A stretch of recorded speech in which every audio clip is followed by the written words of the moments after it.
Chapter 7.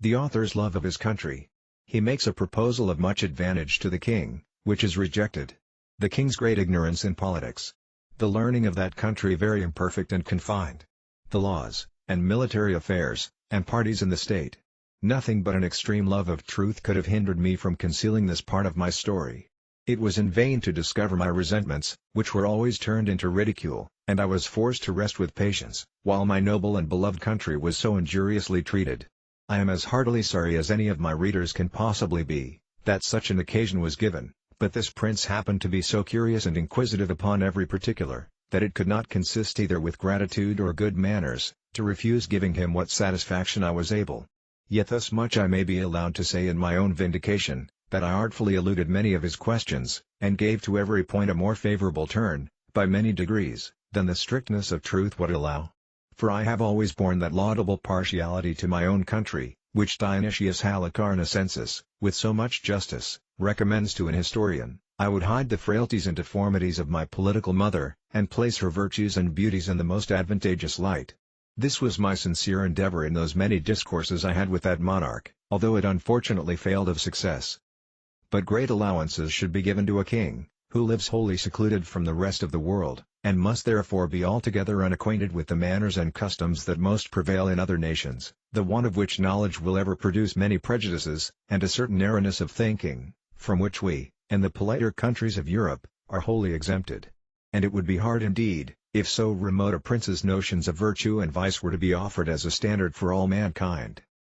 To confirm what I have now said, and further to show the miserable effects of a confined education, I shall here insert a passage, which will hardly obtain belief. In hopes to ingratiate myself further into His Majesty's favor, I told him of an invention, discovered between 300 and 400 years ago, to make a certain powder, into a heap of which, the smallest spark of fire falling, would kindle the whole in a moment, although it were as big as a mountain, and make it all fly up in the air together, with a noise and agitation greater than thunder. That a proper quantity of this powder rammed into a hollow tube of brass or iron, according to its bigness, would drive a ball of iron or lead, with such violence and speed, as nothing was able to sustain its force. That the largest balls thus discharged, would not only destroy whole ranks of an army at once, but batter the strongest walls to the ground, sink down ships, with 1,000 men in each, to the bottom of the sea, and when linked together by a chain, would cut through masts and rigging, divide hundreds of bodies in the middle, and lay all waste before them. That we often put this powder into large hollow balls of iron, and discharged them by an engine into some city we were besieging, which would rip up the pavements,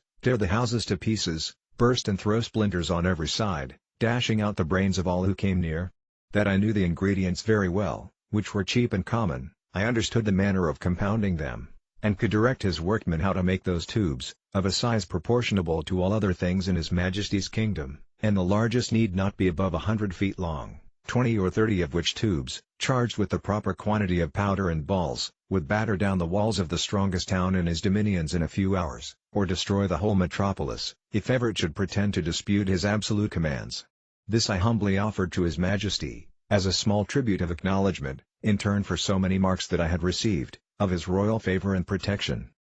The king was struck with horror at the description I had given of those terrible engines, and the proposal I had made. He was amazed, how so impotent and groveling an insect as I, these were his expressions, could entertain such inhuman ideas, and in so familiar a manner, as to appear wholly unmoved at all the scenes of blood and desolation which I had painted as the common effects of those destructive machines, whereof, he said, some evil genius, enemy to mankind, must have been the first contriver. As for himself, he protested, that although few things delighted him so much as new discoveries in art or in nature, yet he would rather lose half his kingdom, than be privy to such a secret, which he commanded me, as I valued any life, never to mention any more. A strange effect of narrow principles and views. That a prince possessed of every quality which procures veneration, love, and esteem, of strong parts, great wisdom, and profound learning, endowed with admirable talents, and almost adored by his subjects, should, from a nice, unnecessary scruple, whereof in Europe we can have no conception, let slip an opportunity put into his hands that would have made him absolute master of the lives, the liberties, and the fortunes of his people. Neither do I say this, with the least intention to detract from the many virtues of that excellent king, whose character, I am sensible, will, on this account, be very much lessened in the opinion of an English reader, but I take this defect among them to have risen from their ignorance, by not having hitherto reduced politics into a science, as the more acute wits of Europe have done. For, I remember very well, in a discourse one day with the king, when I happened to say, there were several thousand books among us written upon the art of government, it gave him, directly contrary to my intention, a very mean opinion of our understandings. He professed both to abominate and despise all mystery, refinement, and intrigue, either in a prince or a minister. He could not tell what I meant by secrets of state, where an enemy, or some rival nation, were not in the case. He confined the knowledge of governing within very narrow bounds, to common sense and reason, to justice and lenity, to the speedy determination of civil and criminal causes, with some other obvious topics, which are not worth considering. And he gave it for his opinion, that whoever could make 2 ears of corn, or 2 blades of grass, to grow upon a spot of ground where only one grew before, would deserve better of mankind, and do more essential service to his country, than the whole race of politicians put together. The learning of this people is very defective, consisting only in morality, history, poetry, and mathematics, wherein they must be allowed to excel. But the last of these is wholly applied to what may be useful in life, to the improvement of agriculture, and all mechanical arts, so that among us, it would be little esteemed. And as to ideas, entities, abstractions, and transcendentals, I could never drive the least conception into their heads. No law in that country must exceed in words the number of letters in their alphabet, which consists only of 22. But indeed few of them extend even to that length. They are expressed in the most plain and simple terms, wherein those people are not mercurial enough to discover above one interpretation, and to write a comment upon any law, is a capital crime. As to the decision of civil causes, or proceedings against criminals, their precedents are so few, that they have little reason to boast of any extraordinary skill in either. They have had the art of printing, as well as the Chinese, time out of mind, but their libraries are not very large, for that of the king, which is reckoned the largest, does not amount to above 1,000 volumes, placed in a gallery of 1,200 feet long, whence I had liberty to borrow what books I pleased. The Queen's joiner had contrived in one of Glumdalclich's rooms, a kind of wooden machine 25 feet high, formed like a standing ladder. The steps were each 50 feet long. It was indeed a movable pair of stairs, the lowest end placed at 10 feet distance from the wall of the chamber. The book I had a mind to read, was put up leaning against the wall. I first mounted to the upper step of the ladder, and turning my face towards the book, began at the top of the page, and so walking to the right and left about 8 or 10 paces, according to the length of the lines, till I had gotten a little below the level of mine eyes, and then descending gradually till I came to the bottom, after which I mounted again, and began the other page in the same manner, and so turned over the leaf, which I could easily do with both my hands, for it was as thick and stiff as a pasteboard, and in the largest folios not above 18 or 20 feet long.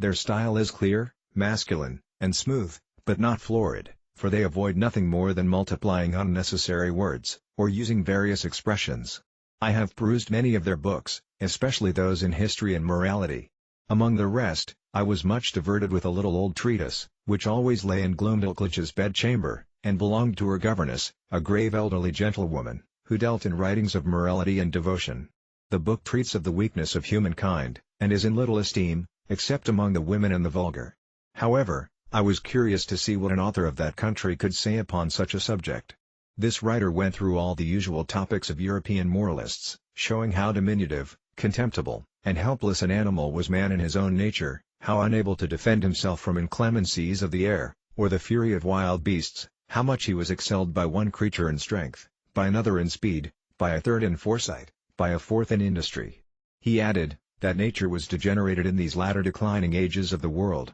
and could now produce only small abortive births, in comparison of those in ancient times. He said it was very reasonable to think, not only that the species of men were originally much larger, but also that there must have been giants in former ages, which, as it is asserted by history and tradition, so it has been confirmed by huge bones and skulls, casually dug up in several parts of the kingdom, far exceeding the common dwindled race of men in our days. He argued, that the very laws of nature absolutely required we should have been made, in the beginning of a size more large and robust, not so liable to destruction from every little accident, of a tile falling from a house, or a stone cast from the hand of a boy, or being drowned in a little brook. From this way of reasoning, the author drew several moral applications, useful in the conduct of life, but needless here to repeat. For my own part, I could not avoid reflecting how universally this talent was spread, of drawing lectures in morality, or indeed rather matter of discontent and repining, from the quarrels we raise with nature. And I believe, upon a strict inquiry, those quarrels might be shown as ill-grounded among us as they are among that people. As to their military affairs, they boast that the king's army consists of 176,000 foot, and 32,000 horse, if that may be called an army, which is made up of tradesmen in the several cities, and farmers in the country, whose commanders are only the nobility and gentry, without pay or reward. They are indeed perfect enough in their exercises, and under very good discipline, wherein I saw no great merit, for how should it be otherwise, where every farmer is under the command of his own landlord, and every citizen under that of the principal men in his own city, chosen after the manner of Venice, by ballot. I have often seen the militia of Lord Burlgrud drawn out to exercise, in a great field near the city of 20 miles square. They were in all not above 25,000 foot, and 6,000 horse, but it was impossible for me to compute their number, considering the space of ground they took up. A cavalier, mounted on a large steed, might be about 90 feet high. I have seen this whole body of horse, upon a word of command, draw their swords at once, and brandish them in the air. Imagination can figure nothing so grand, so surprising, and so astonishing. It looked as if 10,000 flashes of lightning were darting at the same time from every quarter of the sky. I was curious to know how this prince, to whose dominions there is no access from any other country, came to think of armies, or to teach his people the practice of military discipline. But I was soon informed, both by conversation and reading their histories, for, in the course of many ages, they have been troubled with the same disease to which the whole race of mankind is subject, the nobility often contending for power, the people for liberty, and the king for absolute dominion. All which, however happily tempered by the laws of that kingdom, have been sometimes violated by each of the three parties, and have more than once occasioned civil wars, the last whereof was happily put an end to by this prince's grandfather, in a general composition, and the militia, then settled with common consent, has been ever since kept in the strictest duty.